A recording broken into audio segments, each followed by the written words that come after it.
Hey there everyone, this is WRAL's Hidden Historian Heather Leah, and today I am in Shangri-La Stone Village. It's a absolutely beautiful handmade miniature stone village, but when I say miniature, it's still big enough to walk through.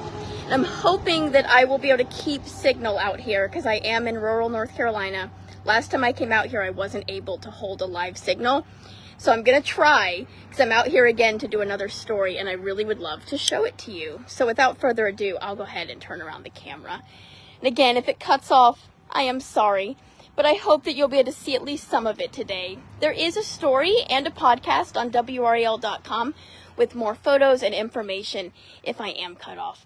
Anyways, this is Shangri-La Stone Village and I'm gonna start at the beginning right here. So the person who built this village is named Henry Warren, and he was a retired tobacco farmer. He built this many decades ago. This village has been here for decades and decades. He built it when he was in his 70s, and he was dying of cancer. Shangri-La, in fiction, is meant to be kind of like paradise on earth. It's a place of perfection and safety and beauty. It's like I said, it's paradise on earth. In fiction, that's what Shangri-La means. And you can see Henry, this is Henry Warren's quote here: "Let me live in the house by the side of the road and be a friend to man." And so the story, aside from this being extremely beautiful, and we're going to explore it, he made so many buildings during his decade of working on this. He literally quarried the stone from the earth himself. So he's a retired tobacco farmer. He's by no means an expert in crafting miniature stone villages or architecture or engineering. And yet he made this. And we're going to go through it as much as we can today, and I want to show it to you. He made everything a village would need. And again, he's making this as he's struggling and fighting with cancer, again, quarrying the stone from the earth himself. I just am not sure I would have the energy for that, but he did, because he wanted to create this paradise on earth that would outlive him, that people could come and visit, and you can come and visit it. This is, still a family home, a private family home, where his kin lives. And yet they let it be open to the public because they want people to come visit. Now he has built a church. These buildings, when I heard miniature and I came out here the first time, I thought they would maybe come up to my knee, but the buildings are taller than most people. They're pretty tall buildings. They're small, but they're bigger than you would expect. And they're just completely not just built, but decorated. He painted them. And if you look closely, you will see all kinds of little Easter eggs and hidden parts of his personality that he put here. Oh, good question, Deborah. I didn't say yet. Prospect Hill, North Carolina. Prospect Hill. It's about an hour from Raleigh. You can see here he included, the village has a mill, and even a water hole where that can turn the mill. He's got a water tower, which is pretty impressively tall. He made a jail, and it's always fun when you come visit to see who's in the jail today, because there's become kind of a tradition of people visiting and leaving toys behind. And there are toys all over, and we will look at them. It does look like there is someone in jail today. Well, it's a very confused looking snowman. I'm sorry, Mr. Snowman. I'm not sure what you did to end up in jail. And again, there's all kinds of buildings. I believe this is the schoolhouse. Look at this. He's got this archway entering into the school, and then someone left behind a vintage Snoopy flying. This was not here before, so this is a new addition. Definitely worth coming to visit. Yes, it's near 86. That's right, Deborah. It's right beside the fire department. It can be hard to find your first time coming out here, but you'll see the fire department on the side of the road, and that's usually how I can tell that I'm close by. There's also, you can't see it from here, but there's a stone pillar that looks a lot like these out there, kind of beckoning people in.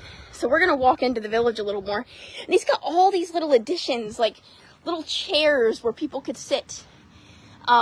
little doorknobs and overhangs, staircases, so that you really feel like you're part of this village. You live here. And I mean, look at the decoration, the way he put in the bricks and different styles and patterns to really not just build these structures, but give them a style. So here's another building here. And again, this has been here for decades. You can see he's got like a walkway where you can walk around the edge there, and then, I mean, if you lived here, you would get to live in these enormous buildings. And even puts doorknobs in the doors. He's got things that I'm not sure what they are. Like, looks like there's a throne there, and I do believe this was a throne. I'm not sure what happened to it. I'm pretty sad. There used to be a place you could sit here, but it looks like perhaps some weathering and damage has happened over the years. There are beautiful places where you can actually tell that, you know, people-sized people, people who were not, you know, where people could come visit, not the magical people who live here, but regular people would come and stay and sit and enjoy perhaps sitting at this. This used to be a table and some chairs, a little staircase, and then we have a fireplace where people could come and sit. So it looks like he did expect that people would spend time here and not just wander through. There's like a whole entire courtyard here. And then just some beautiful pieces of art that he's put together, and you can see, sadly, things have broken over the years. So there's quite a lot of character here as well. We have another house here. And again, I don't know what all of these buildings are, but it's fun to look at them. And he put in pieces of art to really give them character. I was told by his family that he would go to little antique fairs and look around and buy things to decorate out here. And you can see, I mean, these are pretty sizable buildings, very beautiful. And you can see there's little dogs and things like that, and it's hard to tell sometimes, is it something that he left, or is it something that was left by someone who came to visit? Look at the little doors. You can't help but want to know what's inside, and wish that you could maybe live here and spend time here. It's another really, really big building. I'm wondering if this might be the hospital. I was told that the hospital was the last building that he ever built. And I don't think he quite finished it. I think that his family finished that one for him. This dog has been here forever. I've come out several times, and this is definitely something that Henry left here.